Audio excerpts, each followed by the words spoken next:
The old man upstairs? It wouldn't make any difference.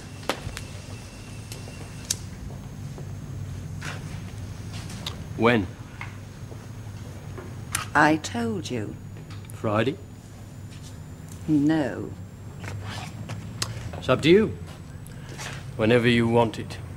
I don't. Liar. Go away, Tony. Thanks. I'll fix myself a drink, you don't mind? Well, would it matter if I did? Hazel, don't be like that.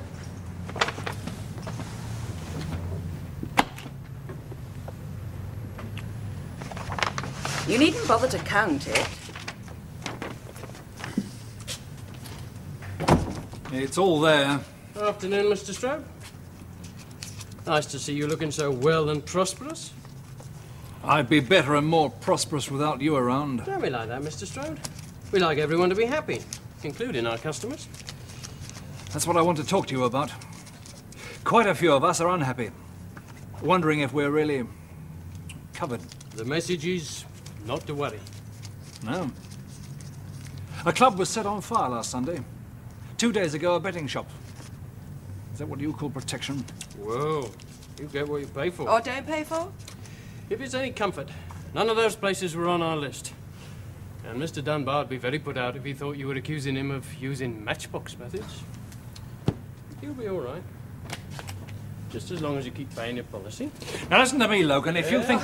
Jack, it isn't any use. No. Come on, darling, you look tired. Why don't you lie down for a couple of hours? I'll call you about 5, Right.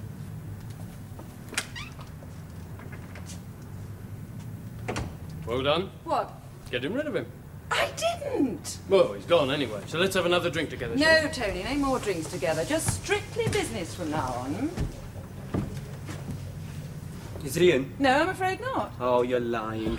You'll be upstairs. Who's this? I told you not to come here. I want to see him. Do you need some help? No, it's all right, Tony. I can deal with it. I think you better go.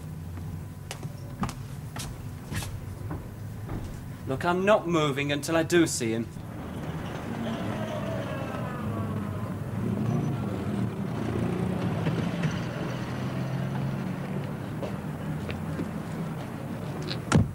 That's the lot. Bank next. Let's get rid of this lot.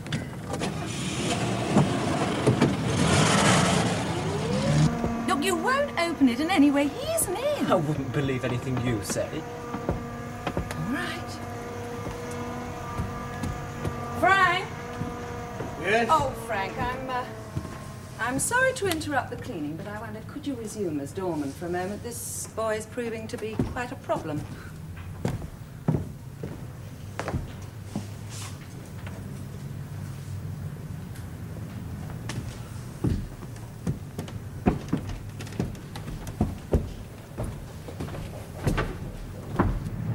Another fire involving gambling premises in London. This time a betting shop in Myers Road, Hammersmith, which blazed shortly after midnight last night. Despite the efforts of firemen, the betting shop and a number of adjoining offices and workshops were completely gutted. Several onlookers, including a Mr. Arthur Jones, who took these pictures with his cine camera, reported a series of explosions as the fire quickly gained a hold. Now, this bit, there, you see? Another one coming up.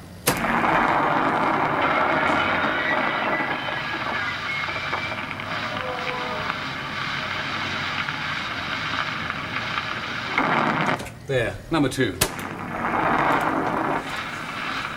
In recent weeks in the London area, 2 other betting shops and 2 gambling clubs have been damaged or destroyed by fires, believed to have been started deliberately.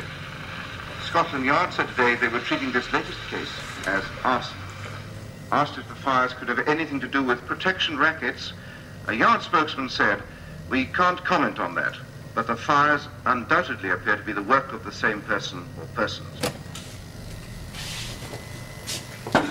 Stroke of luck, really, wasn't it, Jones? We borrowed this from the TV people to see if there was anything we could learn, and got rather more than we expected.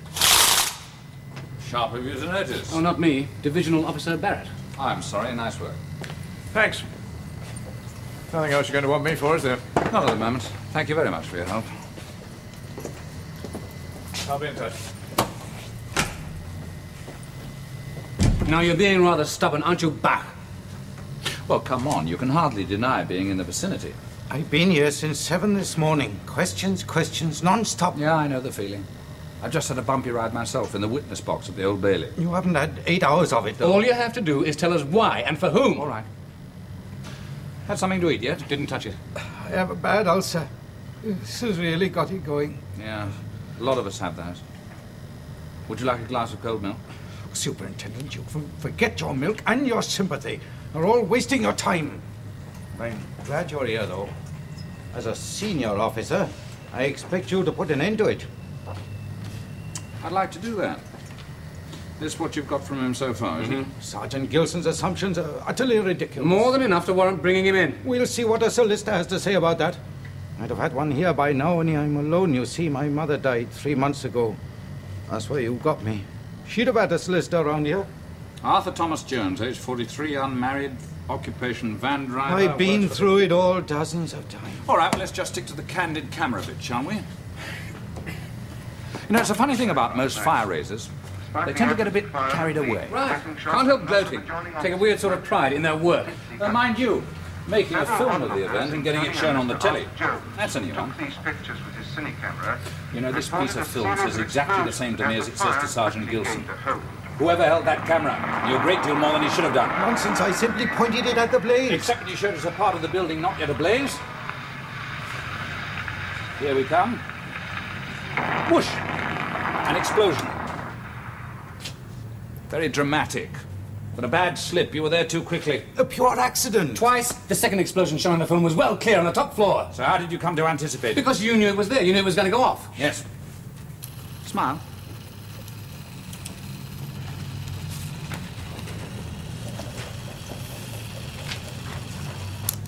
Been at it long? Home movies. Oh, no, only a short while. That's one of my hobbies, too. Mostly on holiday.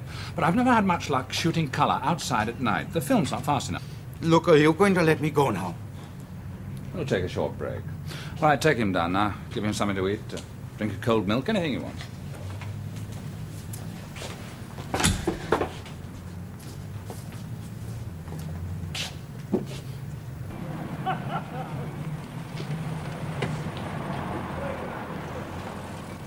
Park up there, Ken. I'll be with you in a minute.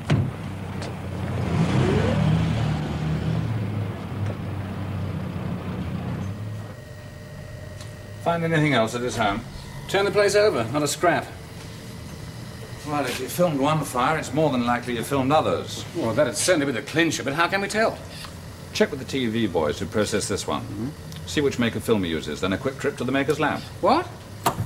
Those labs handle thousands of films from all over the country. Yes, but if any of the developers remember a fire, all we need then is Jones's name in the firm's postal records.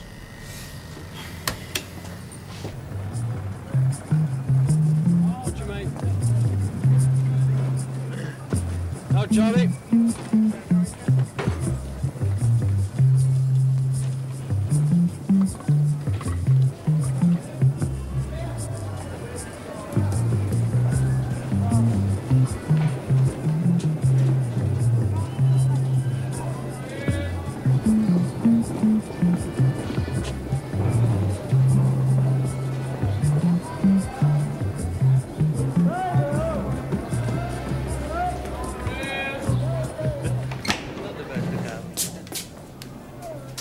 Did I have a good day?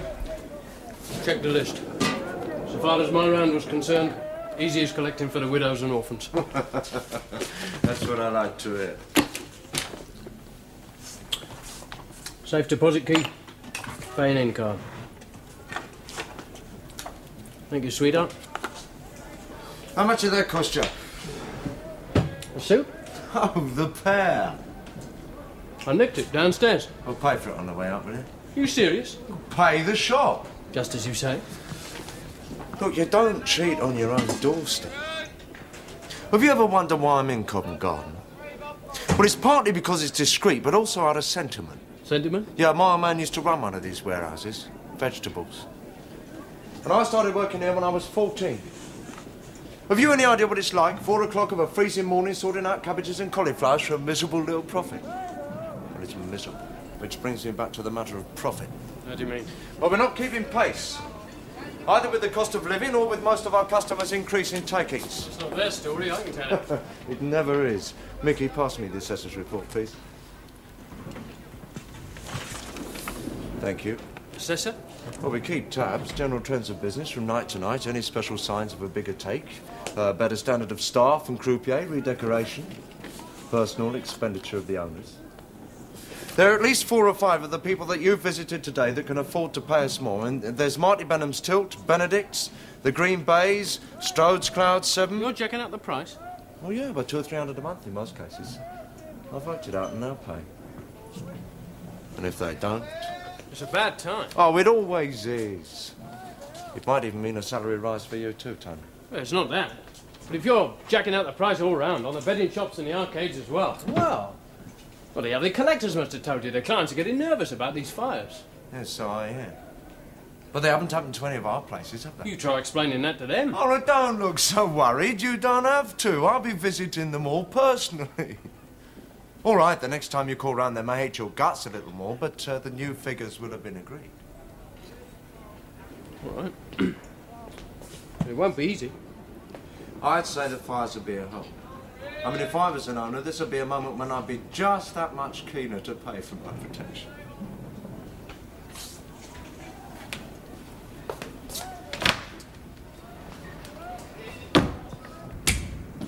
Two people who work in the labs remember processing film of fires, and we found Jones's name in the personal file.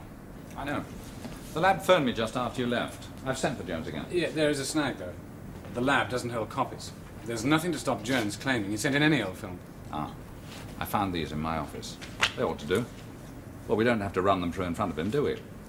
It's 2 reels of the Chelsea Flower Show. I got a bit carried away myself. Come in. Right, Jones, sit down.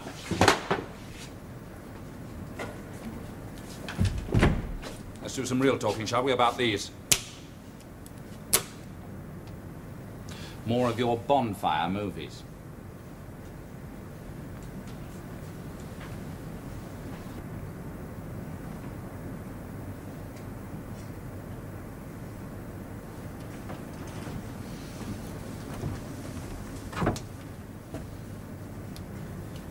Look, I wish you'd stop clenching those bouncers' fists. I won't cause any trouble. I don't get it. Well, you don't have to. I phoned your boss, he told you what I looked like and gave you orders to let me in. Right? What's the connection between you and him? Oh, never mind. Just tell him I'm here, that's all.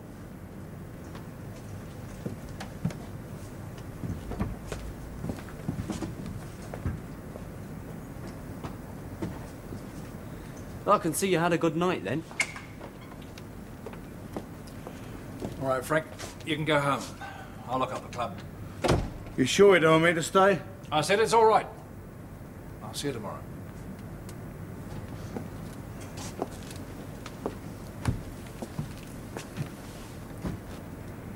Well, Giles, what can I do for you this time? Are you alone? Yes? Well, mind if we go up to your office? This joint makes me want to puke. All right, but it's late. I'm tired. I'd like to get home. Yeah, it won't take long.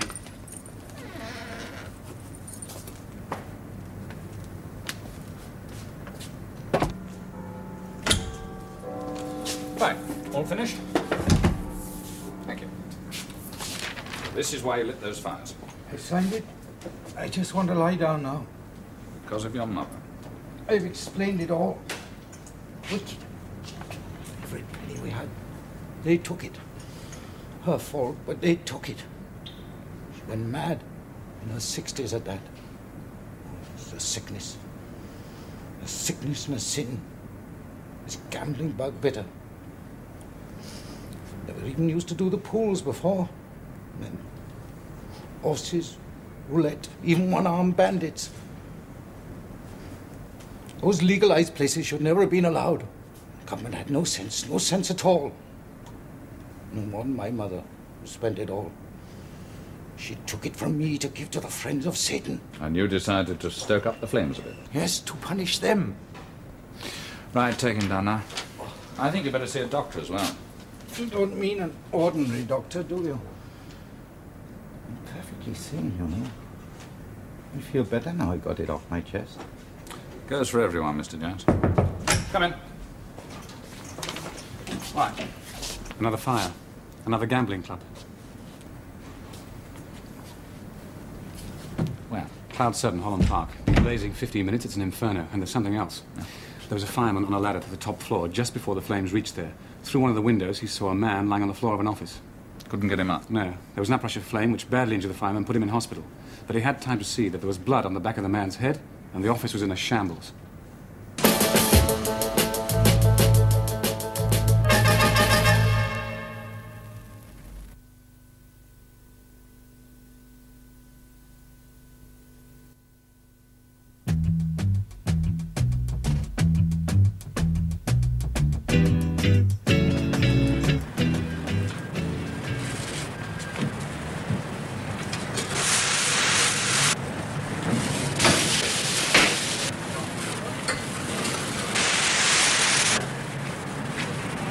Morning, John.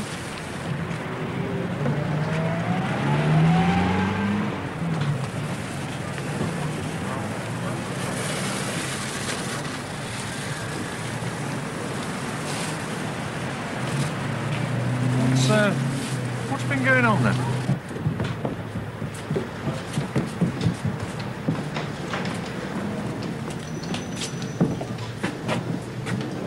Well, what do you make of it? This time it's pretty clear to us. We found several jerry cans down here. Petrol or paraffin sloshed around the downstairs gaming rooms, and then the can probably still splashing out left on the next floor. Fire was started at several points down here. Up she went. Yeah.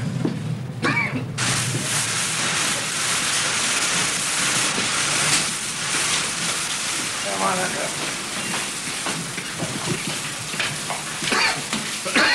Well, efficient. Not the work of our Welsh genius. No. You know, when I was called out on this one, I thought at first you'd let that other bastard go. Yeah, well, someone wanted the blame to be his. Yeah. Right, Farmer. Dad, you got my message about Jones? Yeah, I haven't said a word to anyone.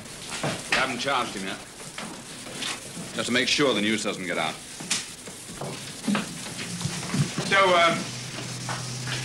whoever did this feels pretty safe. At the moment. Right, let's have a look at the office. Where is it? Upstairs? Upstairs. What's that door?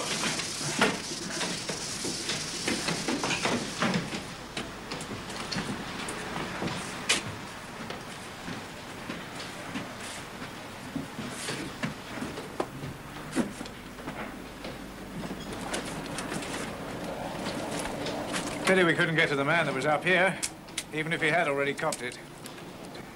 You've warned your men to keep quiet about that. Yes. Right. Anything else you need me for? I'll be at the local Nick. Right.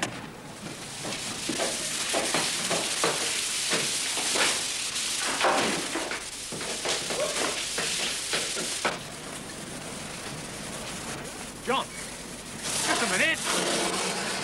I only want to talk to you.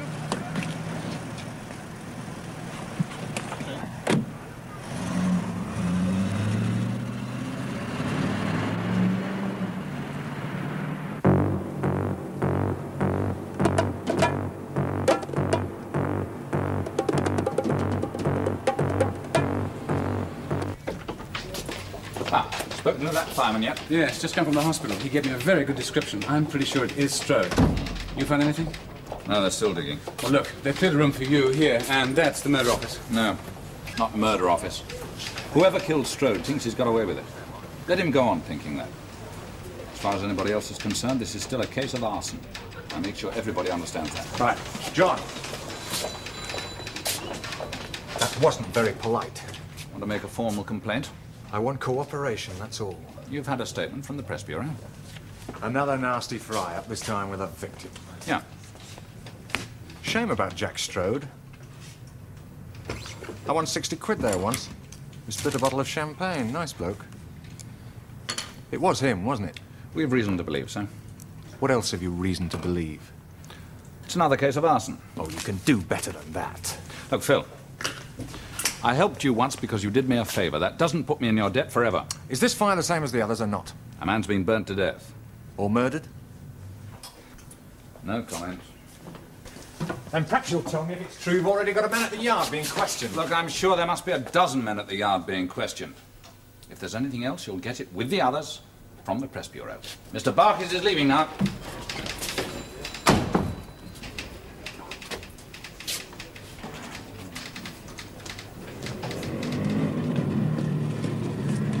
Hello again.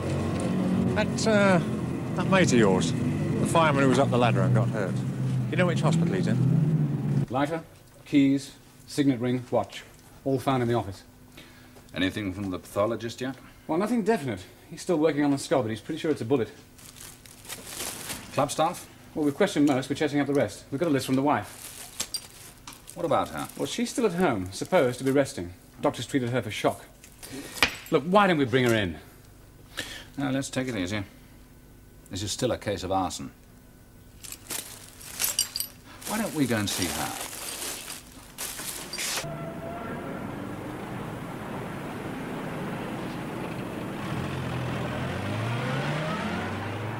So what the hell are you doing here? I came to offer my condolences. It was such a great shock to hear about it. Tragic. You call that protection? Until last night, I haven't had one of my places done, nor any of my clients. Your places, your clients. Look, I know you're upset, but I thought we might talk. Talk about what? A heap of ashes and a blooming bunch of flowers. It must be obvious to you that I had nothing to do with it. No. Or did you? Oh, you don't kill the goose. Kill?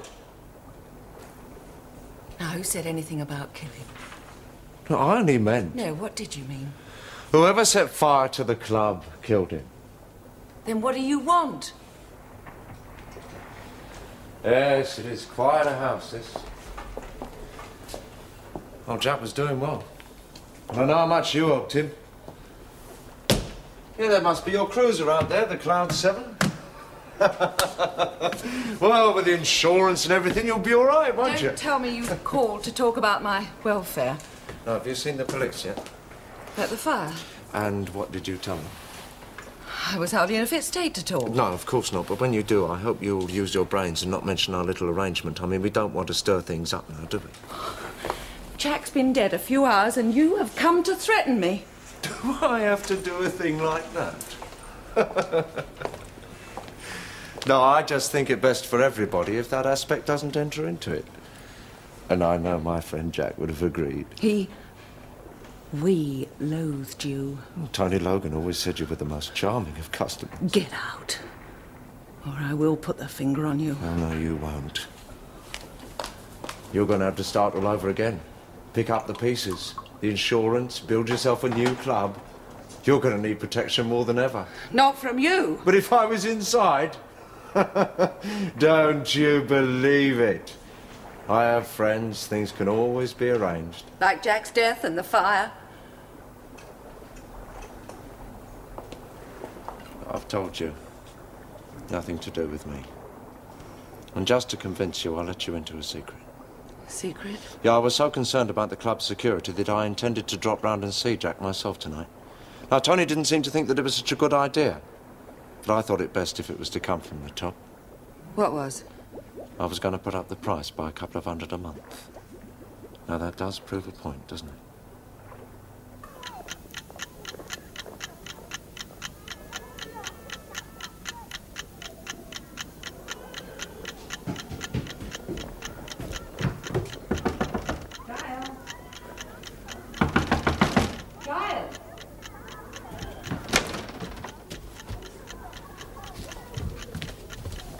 Giles.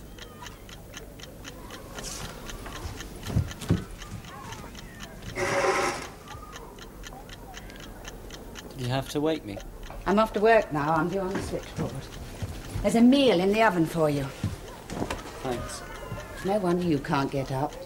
You were later than ever last night. It was after 4 when you came in. I heard you. Where were you? Out. And where? Doing what at that hour? I was out, that's all. Does it matter? Yes, it does matter. You promised me when you came back from abroad last month that you would finally get a job. So far, I haven't found anything that suits. Oh, you could get a job tomorrow. You've had a good training. You've done nothing with it. You've never even tried. I don't want to be a commercial artist. 3 years tramping it about India, throwing paint on canvas, drawing lines, leaning on the railings at Hyde Park on a Sunday morning. Is that the way to make a living? I sell enough of my stuff never to have to ask you for any bread. No, and you never give me any either. Look, I want you to have it. You don't like the way I live. Well, I don't like the way we live. This district and these lousy rooms. But things will be different. Sooner than you think. What do you mean by that? I've been working on it. You wait.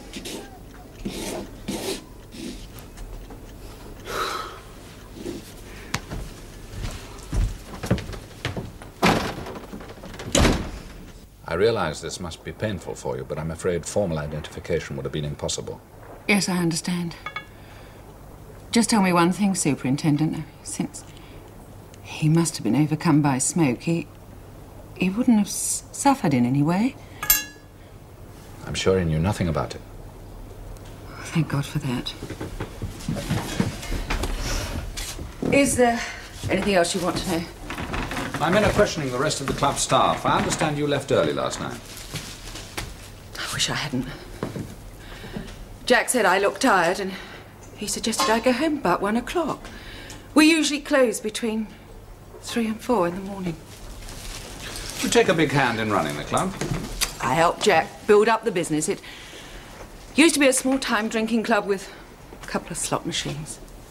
You've come a long way. Yes, with a lot of hard work. One of us always had to be there. Now it's all gone and I've got to start again without Jack. And he's dead and I could use a drink. Would you like one? No, thank you.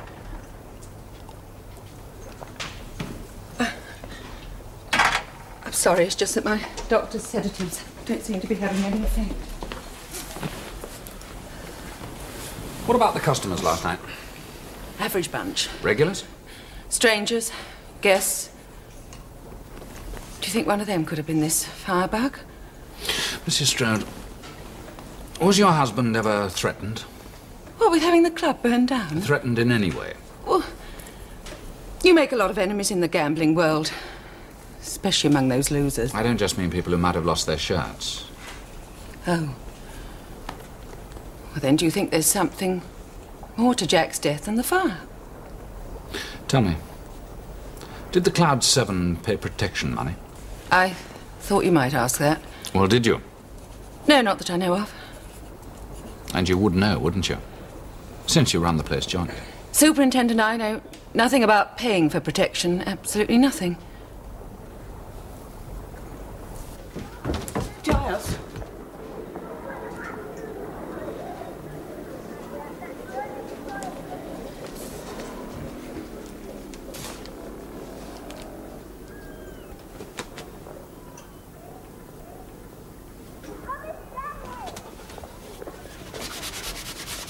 According to the pathologist, the bullet went in here and came out there.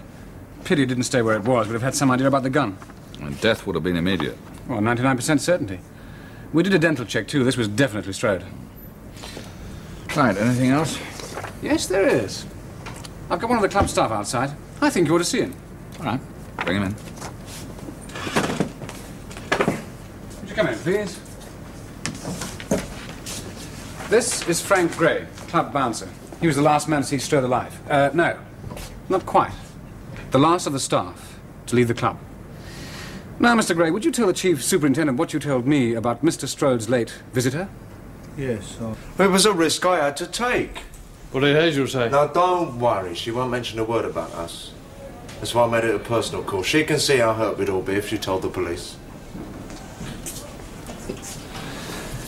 I only hope that you were careful there.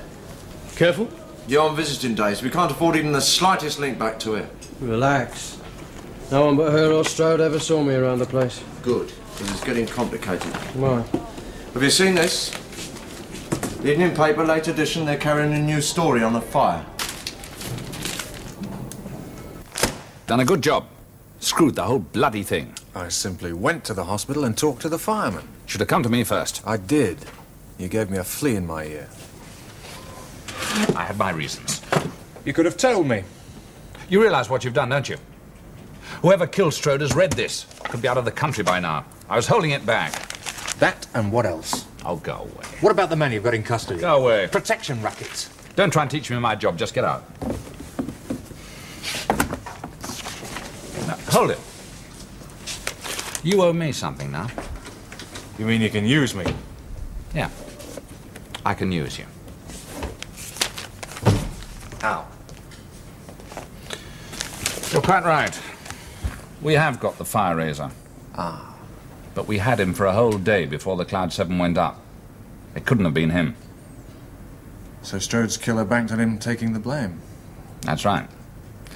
And if the killer hasn't already panicked because of this story, we still might be able to salvage something. What we've got to do is give him the impression he's still in the clear. How? You can write another story, saying that we've detained a man who's helping us with our inquiries into the arson cases. But of course, don't say when we detained him.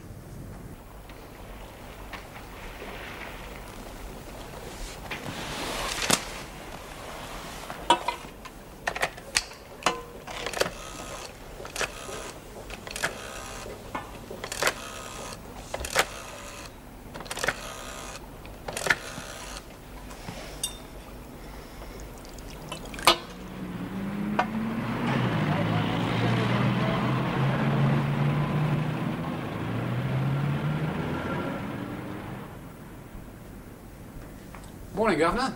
That reporter's here again, Phil Barkis. What do you want this time? Pat on the back? Bring him in. Morning! Comfortable? Is that the way you wanted it? That's just the way we wanted it. Goody. It won't always be the way you want it. However, I didn't just call to have my head patted. No? It's rather more exalted journal. You ought to read it. I do. 10 minutes every morning in the appointed place, work permitting. Well, as you obviously haven't got round to it yet, have a look at the deaths column. 2 notices. 1 man? Strode, Jack, age 52. Result of an accident. Dearly loved, deeply mourned. Hazel. Strode, James Michael, age 52, husband of Jean, father of Giles. 5 Carswell Terrace, West 5. Neither mentions cremation.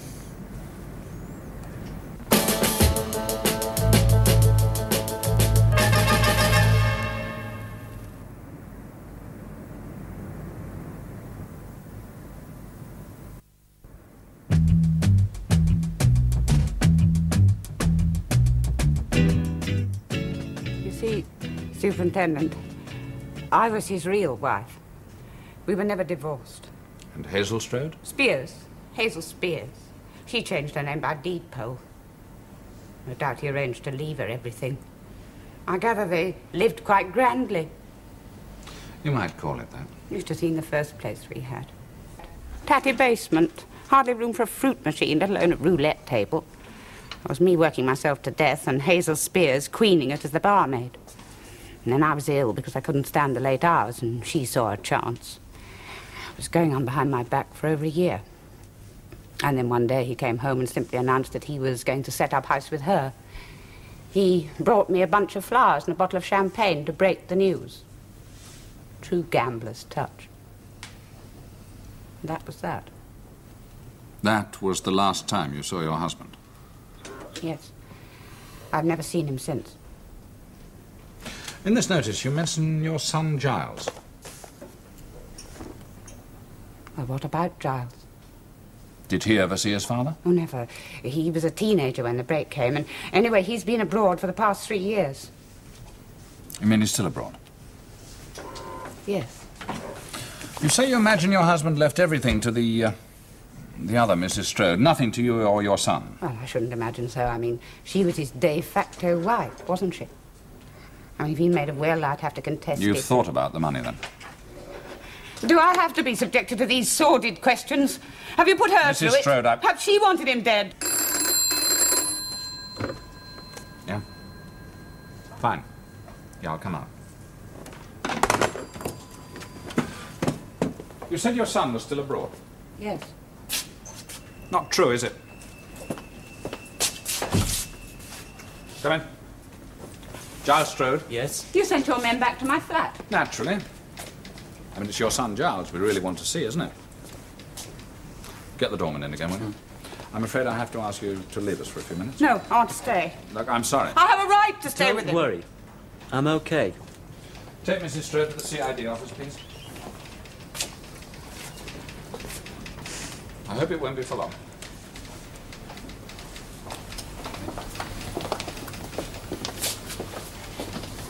Now, Mr. Gray, seen this lad before? Yes, that's him, all right. Who? The one I told you about. Tell me again. Well, like I said, I turfed him out in the afternoon. Later, Mr. Strode instructed me to let him in to see him when the club closed. I left them together. Thank you. Sorry to drag you in again. Sit down. Well, you heard him. Were you there? What if I was? Wake up, lad. You're in trouble. What do you want me to do? Have the shakes? My generation's grown up not to be afraid of coppers. Very commendable. Now answer my question. Were you there? I did go to see the old man at the club. I didn't kill him. He was alive when I left. Unfortunately for you, there's no one to prove that. Except whoever did kill him. Why did they kick you out in the afternoon? I tried to see him then, but Hazel stopped me. Why? Because last time I'd seen him, about 3 weeks ago, we came to blows. And he got the worst of it. What was the fight about? Oh, do I have to spell it out? My father was a #1 bastard. Because he was separated from your mother? No, because he paid her practically nothing, even after he got rich. You know where she works? Part-time on a hospital switchboard for 10 quid a week. You? I'm looking round for a job. I've been abroad. Yes. You were expelled by the Indian government a month ago, you and some of your less conventional friends.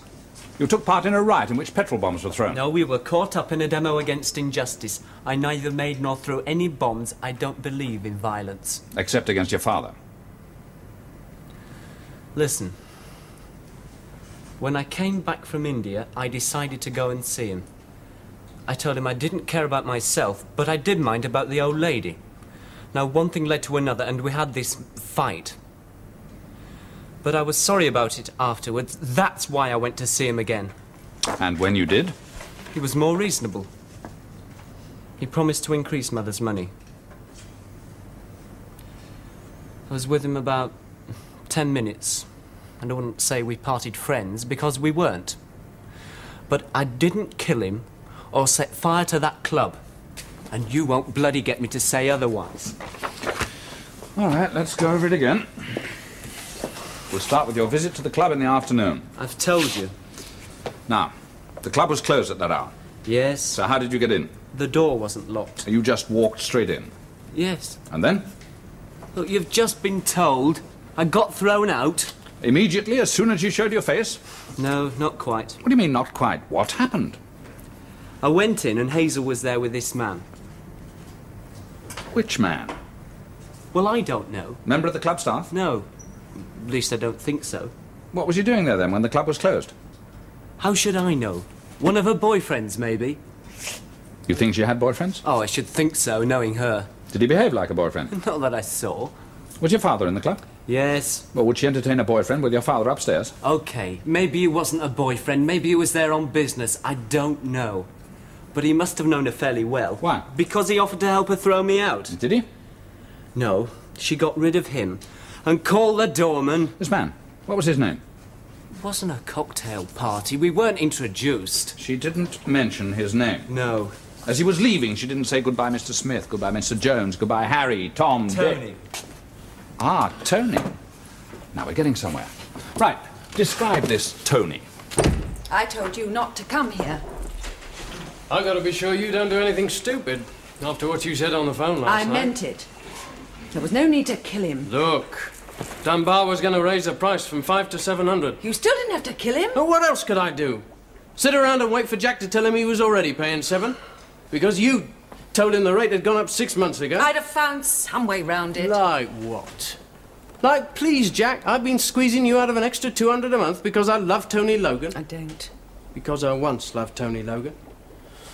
What about Tony Logan, then? If Dunbar found out I'd been fiddling 200 a month, I'd be floating down a Thames by now. Well, you could have saved your own skin, gone away, got lost. Listen, girl, I did you a favour. Jack would have torn you apart. How do I know? I never know now, will I? You just take it from me. But this way you've got it all. The house, the boat, the cash, insurance on the club, the lot. Go on, tell me you'd rather have been kicked out without a penny. Oh, go away, Tony. Just as long as you're not going to do anything stupid. Go away. Like talk to the law. Because that would be very stupid. You go to the fuzz, and they might just lay their hands on this. It is yours, isn't it? How did you get there? I took it, didn't I? From your desk at the club. And you shot him with that? Mm-hmm. So let's be sensible, shall we?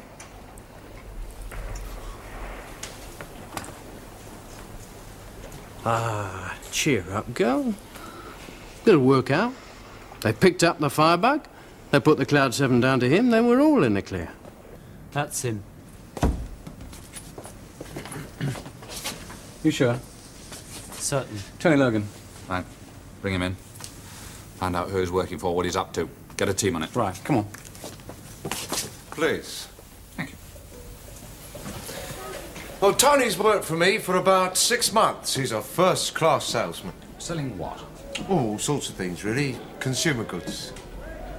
You know he has 2 convictions. One for fraud, another for theft. No, I had no idea. Anyway, he's a bright, personable young man who's obviously now going straight. Is he?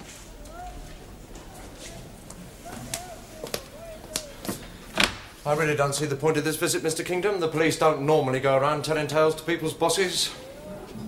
Like your office. Nice and tidy. You call yourself the London and Home Counties Trading Company. I expected to come in and find the place awash with merchandise. Hardly. This is simply the nerve centre. Ah, you keep all the goods down below. The goods? Whatever it is you sell. Veg, fruit, flowers, exotic oriental blooms. Nothing so romantic, Mr. Kingdom. You mustn't be deceived by my surroundings. Don't worry, Mr. Dunbar. I won't be deceived. What exactly is your trade? Direct selling, straight from factory to customer. What do you sell? Anything for the home, furniture, hardware, appliances. Ah, like fire extinguishers. Among 1,000 other things. I'd like to see your catalogue. Yeah, most certainly. Mickey, make a note to send a copy to the Chief Superintendent, please. What was Logan selling to Jack Strode at the Cloud 7 Club? Dice? Strode? Oh, I don't know anybody of that name. Oh, he's not one of your customers? Oh, wait a minute. The Cloud 7. Surely that was, it was a gambling club that was burnt down and Strode was the poor chap who died. You make it sound very convincing. I beg your pardon.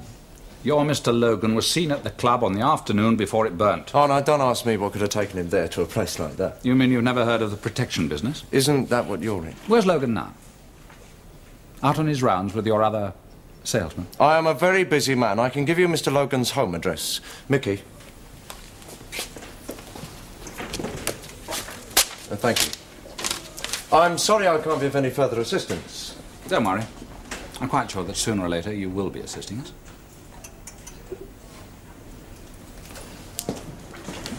Mickey, ring round and find Logan and tell him that when he's made the bank deposit to stay clear of here at all costs. And tell the others, too.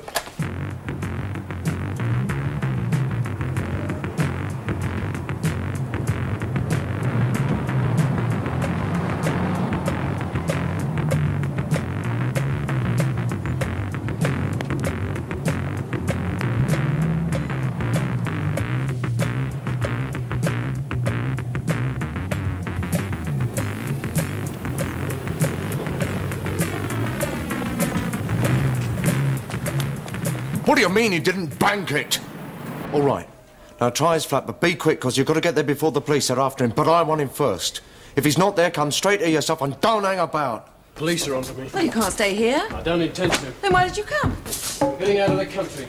There's 3,000 cash in that case. I need more. I haven't got any more. You've got a checkbook? You've got time to reach the bank. 10,000. What? That's right. And remember, I can implicate you in the murder right up to your pretty little neck. Just a phone call. That's all that's needed. Move. If he went into the bank, how the hell could he come out again without you seeing? Yes. Yes, who's that? Hazel Strode. Is that Mr. Dunbar? Yes, hang on. Wait outside.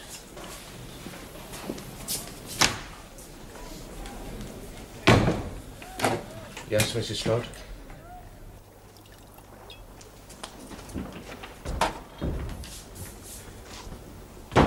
Hello, Tony. What are you doing here? The case.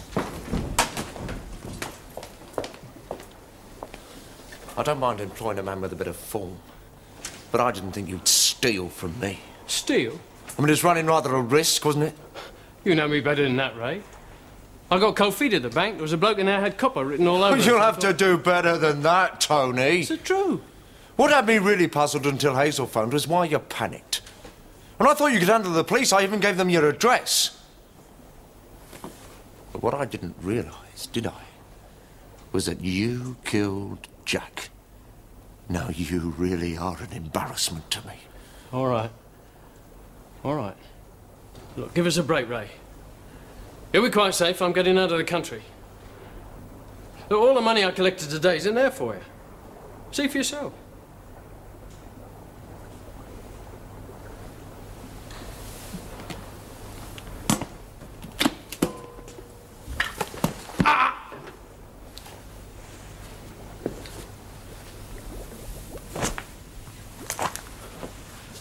I'm sorry, Ray.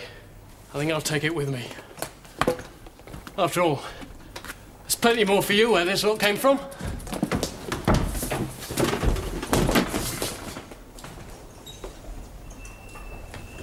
Give it to me. Now, come on, be sensible. Get back! Won't do you any good, you know. You shoot me, he shoots you. No good going that way. I've got men outside. Harper! Down, give me that out! All right, take him out. All right, come on. You get these two.